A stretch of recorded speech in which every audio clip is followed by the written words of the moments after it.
यह कहानी है भानगढ़ के किले की, जिसे भारत की सबसे डरावनी और रहस्यमयी जगह माना जाता है। भानगढ़ का किला एक अभिशप्त इतिहास। राजस्थान के अलवर जिले में स्थित यह किला जितना सुंदर है उतना ही भयानक भी। 17वीं शताब्दी में बना यह शहर कभी खुशहाल हुआ करता था, लेकिन फिर एक तांत्रिक के श्राप ने इसे खंडहर बना दिया।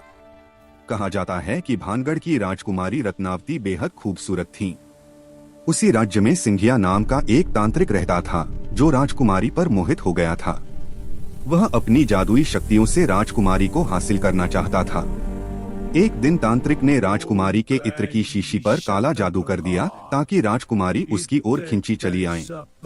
लेकिन राजकुमारी को उसके इरादे का पता चल गया और उन्होंने वह शीशी एक पत्थर पर पटक दी। जादू के प्रभाव से वह पत्थर लुढ़कता हुआ तांत्रिक के पास गया और उसे कुचल दिया।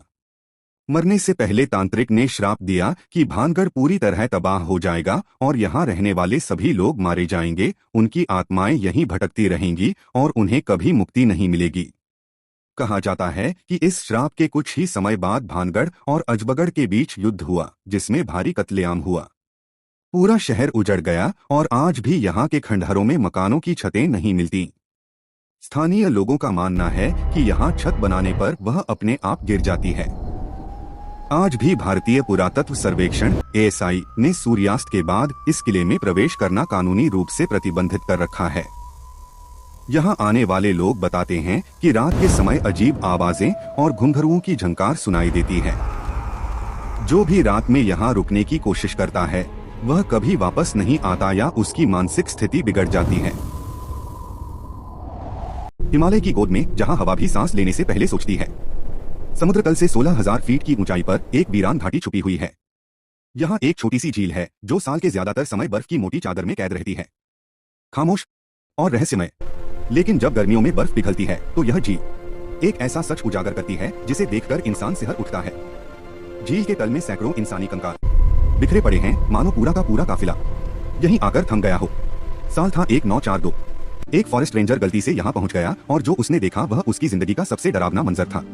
कंकाल सिर्फ पानी में नहीं थे, झील के चारों तरफ भी बर्फ में जमे हुए खामोश गवाह बनकर पड़े थे। शुरुआत में ब्रिटिश सरकार को लगा ये दूसरे विश्व युद्ध के दौरान मारे गए सैनिक होंगे, लेकिन सच्चाई इससे कहीं ज्यादा पुरानी थी। जब वैज्ञानिक जांच हुई, कार्बन डेटिंग और DNA टेस्ट किए गए तो पूरी दुनिया चौंक गई। ये कंकाल लगभग 1200 साल पुराने थे और यहाँ मरे लोग एक जैसे नहीं थे। कुछ स्थानीय हिमालयी लोग, छोटे कद के और कुछ हजारों किलोमीटर दूर से आए। लंबे कद के विदेशी।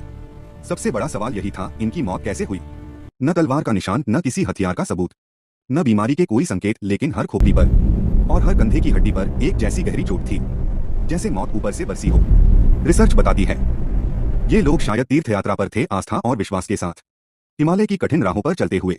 लेकिन तभी मौसम ने अचानक करवट बदली। काले बादल, तेज हवाएं और मौत की आहट। आसमान से गिरने लगे क्रिकेट की गेंद जितने बड़े पत्थर जैसे सख्त गोले सीधे इंसानी सिरों पर। ना छुपने की जगह थी, ना बचने का कोई रास्ता, और एक ही पल में सैकड़ों जिंदगियां हमेशा के लिए खामोश हो गई। स्थानीय लोग आज भी कहते हैं कि देवी नंदा देवी बाहरी लोगों से क्रोधित हो गई थी और उन्होंने लोहे जैसे ओलों की बारिश कर दी। आज भी जब बर्फ पिघलती है, रूपकुंड झील अपने राज उजागर करती है। लेकिन एक सवाल अब भी जिंदा है, इतनी दुर्गम ऊंचाई पर वे सब आखिर आए क्यों थे?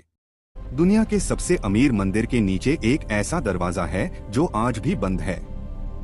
यह केरल का श्री पद्मनाभस्वामी मंदिर है, जहां 2011 में खुले तहखानों से 1 लाख करोड़ रुपए से भी ज्यादा का खजाना मिला।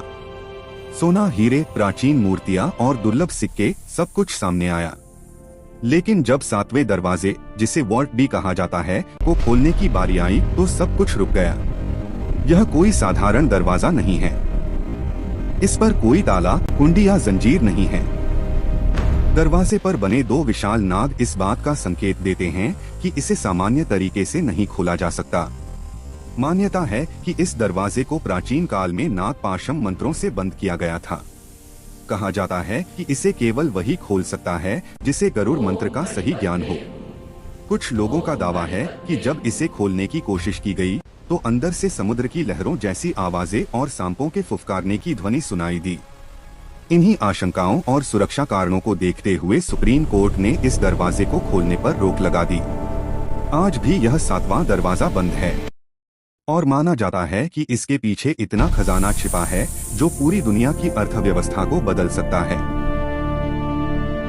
ये है वो किताब जिसे विल्फ्रेड वॉयनिच ने 1912 में खरीदा था और तब से ये दुनिया के सबसे बड़े रहस्यों में से एक बन गई है। इसमें लिखी भाषा किसी को समझ नहीं आती। ये किसी भी ज्ञात भाषा से मेल नहीं खाती। लगता है जैसे इसे सिर्फ लेखक ही पढ़ सकता हो। इसके पन्नों पर है अजीबोगरीब चित्र, धरती पर नहीं पाए जाने वाले पौधे, अनजाने ग्रह और नक्षत्र और अजीब तरह की प्रयोगशाला जैसी नहाने की तस्वीरें। क्या ये किताब एलियंस ने लिखी थी या ये किसी चालाक ने राजाओं को ठगने के लिए बनाई थी? कुछ लोग कहते हैं कि इसमें अमर होने या सोना बनाने का गुप्त ज्ञान छिपा है।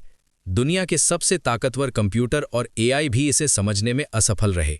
कार्बन डेटिंग से पता चला कि ये किताब 1404 से 1438 की है, लेकिन इसका रहस्य आज भी कायम है। आज ये किताब येल यूनिवर्सिटी में सुरक्षित रखी गई है और हर साल ये रहस्य शोधकर्ताओं और रहस्य प्रेमियों को चौंकाता रहता है। क्या आप इसे समझ पाएंगे? दिसंबर 1872 की सर्द रात, अटलांटिक महासागर के बीच एक जहाज दे ग्राटिया अपनी मंजिल की ओर बढ़ रहा था। अचानक कैप्टन की नजर दूर एक अजीब से जहाज पर पड़ी। वह सीधे नहीं चल रहा था, बल्कि ऐसे डगमगा रहा था जैसे किसी ने उसे उसके हाल पर छोड़ दिया हो। जब दे ग्राटिया उस जहाज के पास पहुंचा तो सब सन्न रह गए। वह जहाज था मैरी सेलेस्ट। नाविक जब उस पर चढ़े तो जो उन्होंने देखा वह आज भी इतिहास का सबसे डरावना सवाल है। पूरे जहाज पर एक भी इंसान मौजूद नहीं था। कैप्टन ब्रिग्स, उनकी पत्नी, उनकी छोटी बेटी और चालक दल के 7 लोग सब रहस्यमय तरीके से गायब थे। अजीब बात यह थी कि जहाज बिल्कुल सुरक्षित था। वह न टूटा था, न डूब रहा था। कपड़े, सामान, कीमती चीजें, सब कुछ अपनी जगह पर था। यहां तक कि 6 महीने का खाना और पानी भी ज्यों का त्यों रखा हुआ था। लेकिन सबसे डरावनी चीज खाने की मेज थी। मेज सजी हुई थी। कुछ प्लेटों में खाना परोसा गया था। चाय के कप आधे भरे थे, मानो लोग खाना खाते खाते अचानक किसी चीज से डर गए हों और सब कुछ छोड़कर उठ खड़े हुए हों।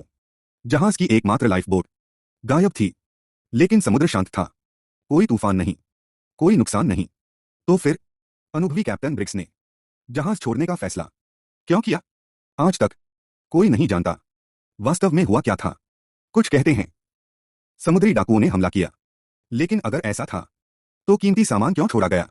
कुछ मानते हैं शराब के डिब्बों से रिसाव हुआ और धमाके के डर से सब लोग लाइफ बोट में चले गए। और कुछ लोग समुद्री राक्षस क्रैकन के हमले की बात करते हैं। लेकिन सच ये है, 150 साल बाद भी मैरी सेलेस्ट पर सवार उन 10 लोगों का कोई नामोनिशान नहीं मिला। वे हवा में गायब हुए या समंदर ने उन्हें निगल लिया। मैरी सेलेस्ट का रहस्य आज भी उतना ही जिंदा है जितना उस रात था। इसी तरह के वीडियो देखने के लिए हमारे चैनल को सब्सक्राइब करें। इतिहास में कई रहस्य दफन हैं, लेकिन एक रहस्य ऐसा है जिससे खुद इतिहास भी डरता है। क्या आप जानते हैं सम्राट अशोक ने एक ऐसी गुप्त संस्था बनाई थी जिसका सच आज तक दुनिया से छुपा हुआ है? कलिंग युद्ध के बाद जब अशोक ने हिंसा और रक्तपात को त्याग दिया, तब उन्हें यह डर सताने लगा कि अगर खतरनाक ज्ञान गलत हाथों में चला गया तो पूरी मानवता नष्ट हो सकती है। इसी डर से जन्म हुआ द 9 अननोन मेन का 9 चुने हुए व्यक्ति, जिन्हें सौंपा गया दुनिया का सबसे रहस्यमय और शक्तिशाली ज्ञान। कहा जाता है इनमें से हर एक के पास एक गुप्त किताब थी। युद्धकला, मनोविज्ञान, सूक्ष्म जीव विज्ञान, मन पर नियंत्रण और ऐसी ऊर्जा का ज्ञान जो इंसान को देवता भी बना सकता था और राक्षस भी। इन किताबों को सदियों तक छुपाकर रखा गया ताकि यह शक्ति कभी गलत हाथों में न जाए। कुछ इतिहासकार इसे केवल एक कल्पना मानते हैं, लेकिन कई लोग दावा करते हैं कि यह संस्था आज भी अस्तित्व में है। तो सवाल यह है, अगर 9 अननोन मेन आज भी जिंदा हैं, तो वे अब भी किस ज्ञान की रक्षा कर रहे हैं? आप क्या सोचते हैं? यह सिर्फ एक कहानी है या एक छुपी हुई हकीकत? कमेंट में अपनी राय जरूर लिखिए। इसी तरह के वीडियो देखने के लिए हमारे चैनल को सब्सक्राइब करें।